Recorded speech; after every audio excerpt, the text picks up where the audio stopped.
Masalahnya Ruben dengan Sarwenda masih sambung menyambung to be continue terus ya toh. Nah, setelah pengacaranya Ruben mengunggah video terkait Sarwenda tantrum, kemudian Sarwenda membalas dengan mengunggah video di IG-nya terkait dari kronologi kejadiannya, kenapa dia tantrum dan lain sebagainya, terus tantrumnya ngomongnya seperti apa dan lain sebagainya. Nah, tentunya kalian bisa lihat sendiri di media sosial karena sudah tersebar luas. Yang ingin saya prediksi kali ini adalah baiknya bagaimana sih kasusnya ini? Sampai kapan kelarnya kalau begini terus ya? Sama-sama egonya sama-sama kuat di sini antara Ruben dengan Sarwenda ini. Padahal yang namanya manusia itu tempatnya salah. Kalau dicari-cari kesalahan terus ya akan ketemu terus. Entah sampai kapan nyarinya kesalahan tersebut ya toh. Masa sih nggak pingin hidup tenang? Mbok ya katakanlah ada kesadaran untuk bisa menyelesaikan masalah ini dengan baik-baik. Nah, mari kita lihat di sini apa yang seharusnya mereka lakukan terkait dari masalah ini. Yang pertama ini untuk Sarwenda, apa yang harus dilakukan Sarwenda terkait dari masalah ini? Masih berubah-ubah, ya. Miracle, keajaiban. Konsen, simbolnya orang tua laki-laki yang patut untuk dikasihani, orang tua laki-laki yang ibah. Optimis,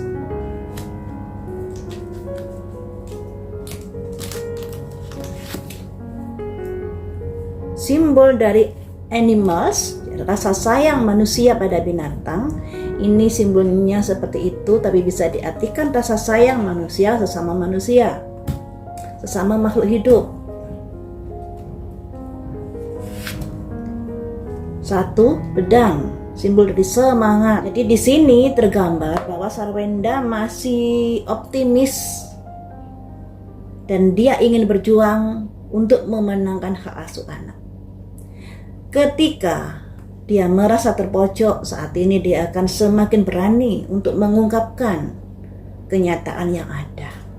Ya, makanya di sini kondisi yang masih berubah-ubah ini, sekalipun masalahnya ini sudah ke proses pengadilan ya toh, sudah ada mediasi kemarin, dan di sini masalahnya ini masih belum bisa dipastikan apakah Sarwenda menang atau tidak. Makanya dia berharap dengan kegigihannya ada semacam berkat dari Tuhan.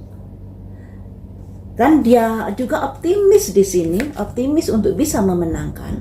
Ditambah lagi di sini ada simbol seorang laki-laki tua yang ibah atau yang perlu dikasihani. Ini simbol Yeye teman-teman. Ya, energi Yeye masuk di dalam kartu ini. Kondisi masih berubah-ubah. Sarwenda optimis untuk bisa memenangkannya juga demi kebahagiaan Yeye tentunya di sini karena simbolnya. Karena kalau dulu kan dia dihujat dan lain sebagainya, dia saat ini berusaha untuk menunjukkan bukti-bukti yang ada, harapannya ada perubahan di dalam pandangan masyarakat terhadapnya. Dan di sini ada simbol seseorang anak yang mengasihi binatang. Jadi rasa sayang sesama makhluk hidup semoga bisa tumbuh di katakanlah pandangan, pikiran netizen setelah mengetahui bukti yang ada yang dikeluarkan Sarwenda tersebut. Dan di sini dia masih gigih. Ternyata dia masih gigih untuk memperjuangkan hak asuh anak. Juga demi untuk membahagiakan bapaknya di sini. Ternyata salah satu tujuannya itu selain untuk kebahagiaan anak-anak, rasa sayangnya pada anak, juga rasa sayangnya pada orang tua. Jadi di sini kalau dibilang adanya sebuah perdamaian masih jauh dari itu ya teman-teman. Karena dari Sarwendanya di sini juga masih memperjuangkan dan optimis. Berhasilkah dengan misalnya banyak orang yang akhirnya lebih berpihak kepadanya? Berhasilkah DNA karma? Ya tergantung karma baik dan karma buruknya. Selanjutnya passion, semangat, simbol seorang muda dengan orang tua. Ini semangat, memberikan penyemangat. Kemudian journey, sebuah perjalanan, sebuah proses. Stuck energy, kebuntuan energi.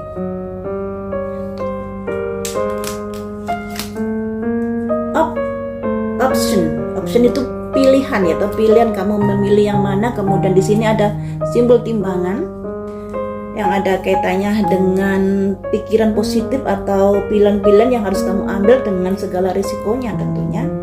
Selanjutnya Raja Tongkat. Jadi begini, apakah usaha Sarwenda untuk memutarbalikkan keadaan kalau dulu dia terpojok, apakah dengan menunjukkan bukti-buktinya yang saat ini sudah beredar di media massa, ada setidaknya banyak dukungan yang diberikan kepadanya. Ada simbol karma di sini ya. Simbol karma juga simbol passion, semangat. Jadi di sini karma, apapun yang dilakukan setiap manusia itu, kebaikan dan keburukannya, kejadian apapun itu ada kaitannya dengan karma. Jadi kalau karmanya Sarwenda baik, tentunya akan ada banyak dukungan. Kalau karmanya kurang baik, ya tentunya akan alot dukungannya tersebut. Dan di sini ada simbol passion. Ternyata dengan mengunggah video tersebut, setidaknya ada orang yang pada akhirnya paham dan mengerti kenapa Sarwenda sampai tantrum dengan Ruben. Seperti video yang ditayangkan di pengacara Minola itu. Dan di sini ternyata ada orang-orang yang masih memberikan support dan semangat pada Sarwenda. Ini ya. Kemudian di sini ada simbol journey sebagai bentuk proses dari kebuntuan energi selama ini, dari kondisi situasi yang selalu Sarwenda disalahkan saat ini. Ini ya. Kemudian di sini option, pemilihan. Nah, pemilihan ini tentunya dengan risiko yang ada. Seperti yang saat ini kita lihat ya, dengan video yang ditayangkan Sarwenda juga ikut dihujat lagi dan lain sebagainya.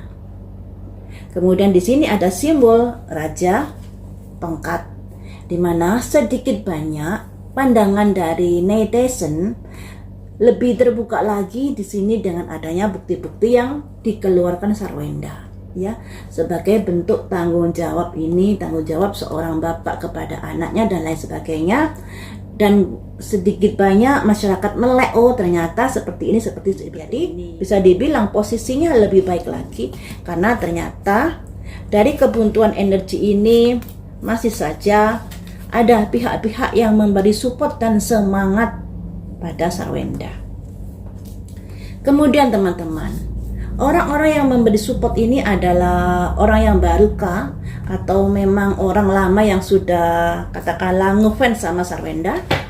Atau pendukung Sarwenda yang kemarin-kemarin itu? Kita lihat ya. Apakah yang mendukung Sarwenda ini orang baru lagi ataukah orang lama? Musik, harmoni.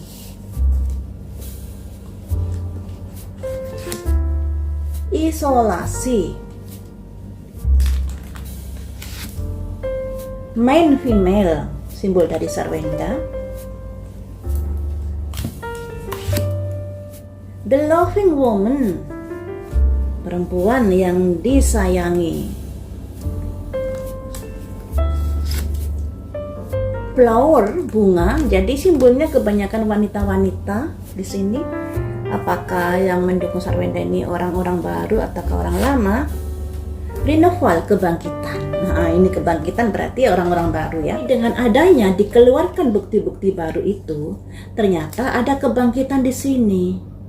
Kebangkitan di sini lebih mengarah para wanita-wanita yang mungkin ada senasib dengan Sarwenda dalam rumah tangganya, atau terketuk hatinya dan lain sebagainya, yang pada akhirnya dia bangkit ikut mensupport Sarwenda. Yang tadinya Sarwenda menutupi masalah rumah tangganya yang pada akhirnya dibongkar sendiri oleh Sarwenda yang seperti itu. Dan disinilah jerih payah Sarwenda selama ini pada akhirnya mendapatkan support oleh orang-orang, oleh netizen, karena di sini ada simbol kebangkitan energi dari orang-orang yang tadinya kayak diem-diem saja pada akhirnya mensupport. Ada perlompatan di sini, gerakan cepat. Workaholic, saya lebih suka bekerja. gila kerja ya, workaholic itu. Selanjutnya official person. Official person itu seorang pegawai, di mana dia kan bisa dibilang ada program di televisi.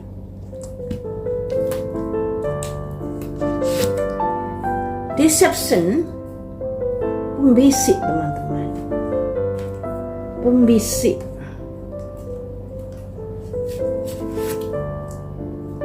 Sekolah atau pelajaran.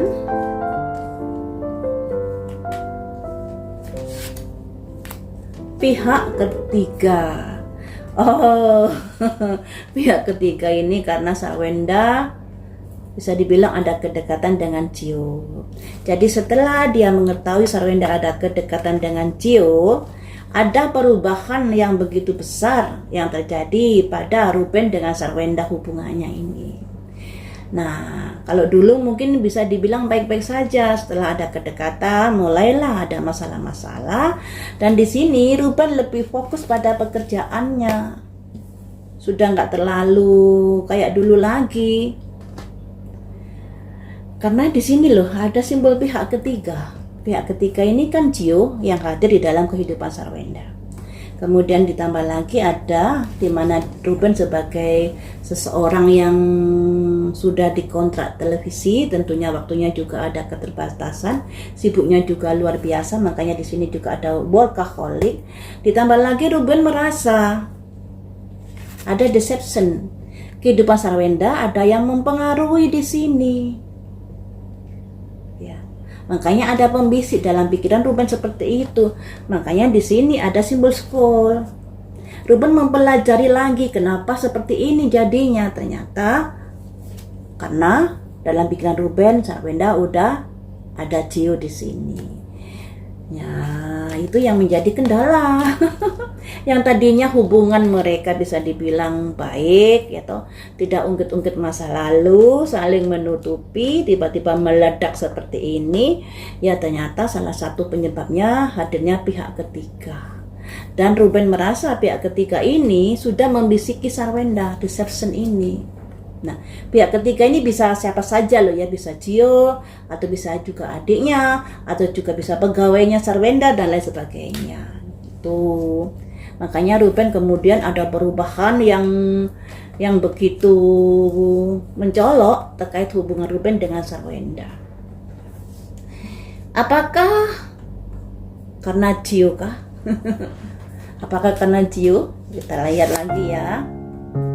Ada Earth Magic.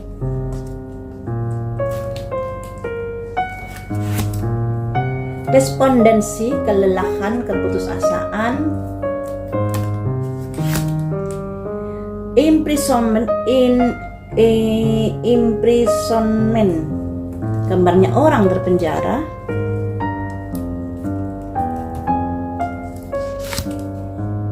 Great Assignment, jadi Great Assignment itu kayak peringatan.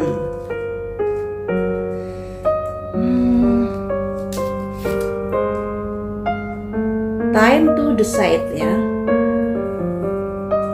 Time to decide.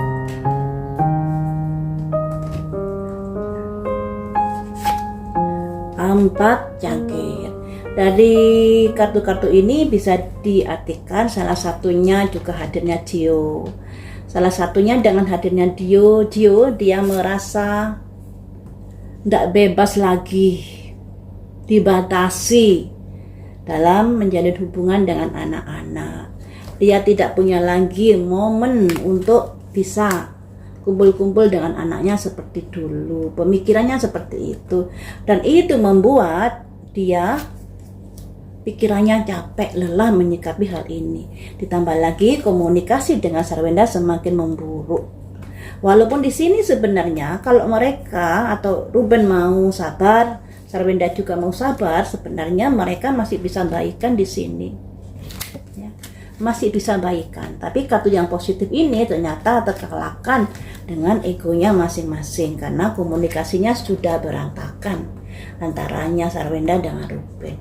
Jadi sebenarnya ini masalah sepele loh teman-teman, sepele banget menjadi melebar kemana-kemana karena yaitu tadi ego ego dari kedua orang tua yang sama-sama nggak mau disalahkan, nggak mau terkalahkan.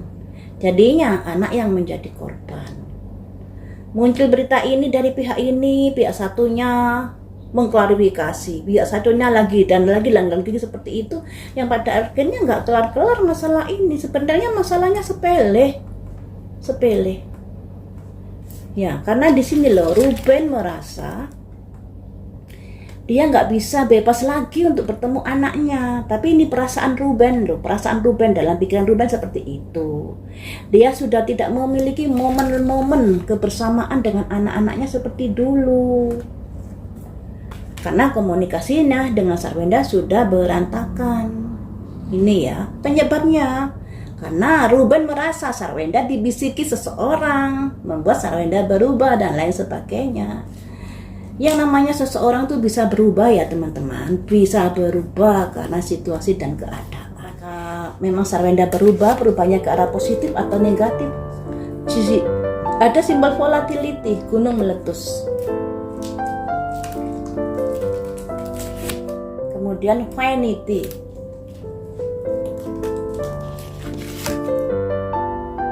message a consent, simbol dari sebuah pesan. Ini pesan ini kalau dihubungkan dengan deception tadi ya bisa ada nyambungnya ya. Kemudian di sini victim mentality,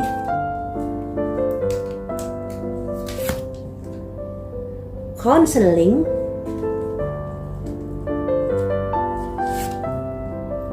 semangat ya. Jadi begini, kalau dilihat dari kartu ini ada simbol gunung meletus, ada simbol victim mentality, juga ada simbol counseling. Jadi bisa dibilang ada perubahan yang terjadi pada Sarwenda. Tapi perubahan itu imbas dari gunung meletus ini. Semua kejadian yang dulu-dulu yang dipendam pada akhirnya meluap, meletus, atau dia kayak hidup menjadi lebih merdeka lagi, yang pada akhirnya ada simbol vanity ini, sebuah kebebasan yang kalau orang yang tadinya merasa terkekang kemudian ada jalan untuk kebebasan, kadang-kadang kan lepas kontrol. Ini seperti yang kita lihat tayangan di live-nya Sarwenda dengan Cio, yang ada gestur tubuh, gerakan-gerakan yang sebagian orang merasa itu adalah sesuatu yang nggak baik ya. Tapi sebagian orang itu merasa itu hal yang wajar dan lain sebagainya, tergantung dari pemikiran orang. Dan di sini juga ada simbol vanity. Setelah ada kebebasan di dalam hidupnya, simbol vanity itu simbol dari keberanian Sarwenda untuk melakukan sesuatu atau memberikan perlawanan kepada Ruben. Bentuk dari imbas sekian lamanya dia menghadapi hidup dengan victim mentality, dengan tertekannya itu. Jadi dengan dia bisa mandiri, bisa cari uang sendiri, ditambah lagi ada rekan-rekan kerja yang bisa mensupport dirinya. Nah, muncul keluar ini. Apalagi Sarwenda itu di live pad 1 itu keburukannya ya. Keburukannya ada egonya yang tinggi, ada kesombongannya, ada juteknya, susah untuk kerjasama dengan orang lain dan lain sebagainya. Itu keburukannya. Nah, kelebihannya orangnya mandiri, terus tidak takut untuk mengambil sebuah keputusan yang beresiko, dan mampu bangkit saat menghadapi keterpurukan. Itu kelebihannya. Jadi memang ada perubahan dalam diri Sarwenda setelah dia mengenal Cio, setelah dia nge-live, setelah dia hidupnya mandiri. Ditambah lagi di sini ada pesan dari seseorang. Nah, pesan dari seseorang saya hubungkan dengan deception tadi. Bisikan-bisikan yang memberikan pesan kepada Sarwenda, kemudian Sarwenda menindaklanjuti di sini. Kayak termakan omongan seperti itu ya. Nah, jadi ceritanya ini to be continue terus, nggak kelar-kelar masalahnya. Kita gali di sini pesan seperti apakah, atau bisikan-bisikan seperti apakah yang sudah Sarwenda terima. Bisikan ini bisa dari siapa saja loh ya, bisa dari Cio, bisa dari adiknya, bisa dari karyawannya, atau bisa dari orang-orang di sekitarnya. Ada bisikan seperti apakah pada Sarwenda ini? Power, kekuatan yang tiba-tiba.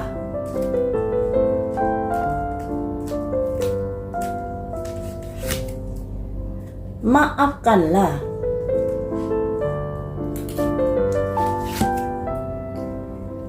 Ada first person. Lagi-lagi ada bisikan memang. Sebentar, kartunya ini keluar menarik. Ya. Ada first person, selanjutnya teacher, pembimbing.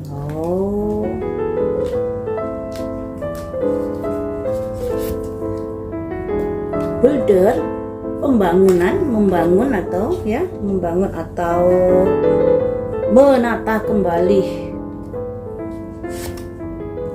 9 tongkat ini yang artinya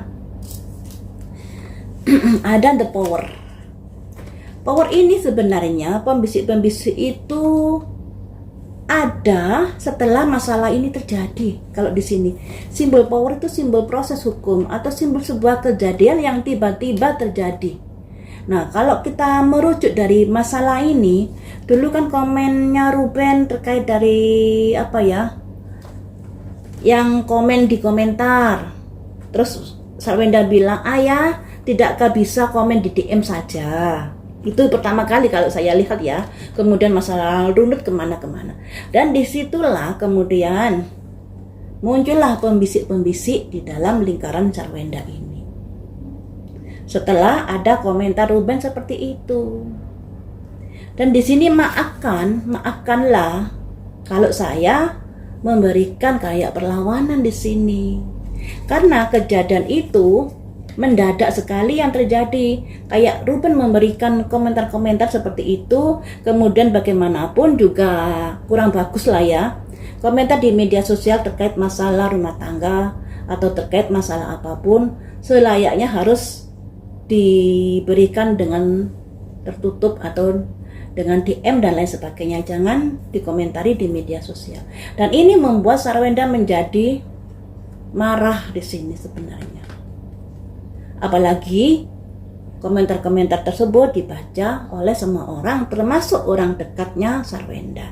Dan disinilah pada akhirnya ada bisikan-bisikan atau ada pendapat-pendapat dari orang-orang di sekitar Sarwenda yang pada akhirnya memberikan arahan-arahan terkait menghadapi masalah yang terjadi antara Ruben dengan Sarwenda ini.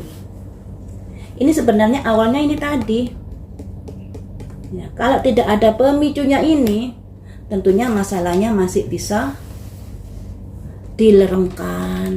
Nah, inilah makanya sebagai orang tua harus ada komunikasi yang baik. Nah, seandainya nanti dalam persidangan mereka kan kayaknya susah untuk berdamai, tapi yang nggak tahu lagi, semoga bisa berdamai ya.